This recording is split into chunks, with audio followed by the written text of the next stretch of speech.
एक कड़े से कड़ा अभियान चलाना चाहिए।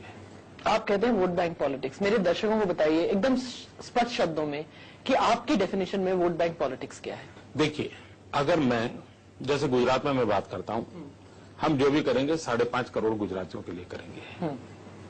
हिंदुस्तान के संविधान निर्माताओं ने कहा था कि कभी भी देश में संप्रदाय के आधार पर रिजर्वेशन मत दो। देश की संविधान सभा जो थी उसमें एक भी आरएसएस वीएचपी वाला नहीं था।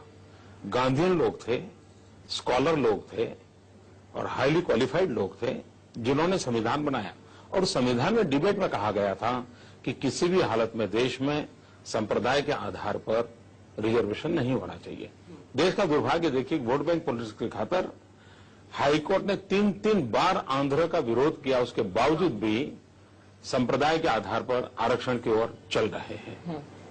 हिंदुस्तान के अंदर कभी भी आर्मी में हिंदू कौन, मुसलमान कौन, ईसाई कौन कभी नहीं पूछा गया था। बिल्कुल। इस देश की यूपीए सरकार ने एक ऐसा कमीशन बनाया जो आर्मी में देशभक्तों को पूछ रहा है कि आपका संप्रदाय, वो कहता है मेरा संप्रदाय भारत माता है।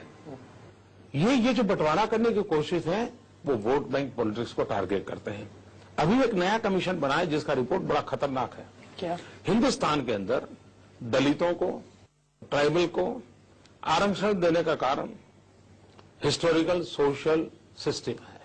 हमारे पूर्वजों ने पाप किए हैं, उसे बाहर लाने के लिए ये आवश्यकता, और संविधान निर्माताओं ने, बाबा साहब आंबेडकर ने, सब ने मिलकर के ट्राइबल को, शेड्यूल कास्ट को आरक्षण देने की योजना बनाई।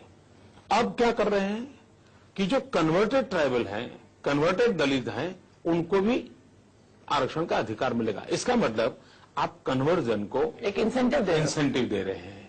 और तब जाकर के सवाल उठता है क्या इसमें कोई विदेशी हस्तियों का रोल है क्या? ये सवाल उठा बहुत स्वाभाविक है। और तब जाकर के वोट बैंक पॉलिटिक्स, इस देश के अंदर आतंकवादियों को खिलाफ लड़ाई लड़ने के लिए पोटा का कानून न बनाना, मैं समझना नहीं पा रहा हूं। और ये कहना कि किसी संप्रदाय विशेष के खिलाफ है। अगर कोई कठोर से कठोर कानून अगर आतंकवाद के खिलाफ बनता है तो नक्सलवाद को भी लागू होना है। बिल्कुल। नक्सलवाद के अंदर कौन सी कम्युनिटी के लोग हैं? नहीं, एक टेररिस्ट का कब से एक तो ये रिलीजन कब से होने लगा?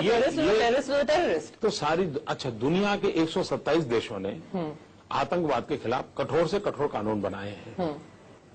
और वे लोग डेमोक्रेटिक कंट्री हैं। वे लोग बिल्कुल ह्यूमन राइट को मानने वाले लोग हैं। मैं आपका इस पे एक रिएक्शन चाहती हूँ। वॉशिंगटन का एक इंस्टीट्यूट है फॉर टेररिज्म, उन्होंने कहा है कि भारत इराक के बाद इस दुनिया का सबसे ज्यादा टेररिज्म अफेक्टेड देश है। इतना ही नहीं, देश ने पाकिस्तान के साथ जितने युद्ध लड़े हैं, युद्ध में जितने हमारे सेना के जवान मरे हैं, अफसर मरे हैं, उससे ज्यादा हमारे सेना के जवान और अफसर आतंकवादियों के कारण मरे हैं। निर्दोष नागरिकों को मारा जा रहा है। स्टैटिस्टिक्स मुझे लगता नहीं बहुत लोगों को पता होगा कि इराक, जहां पे एक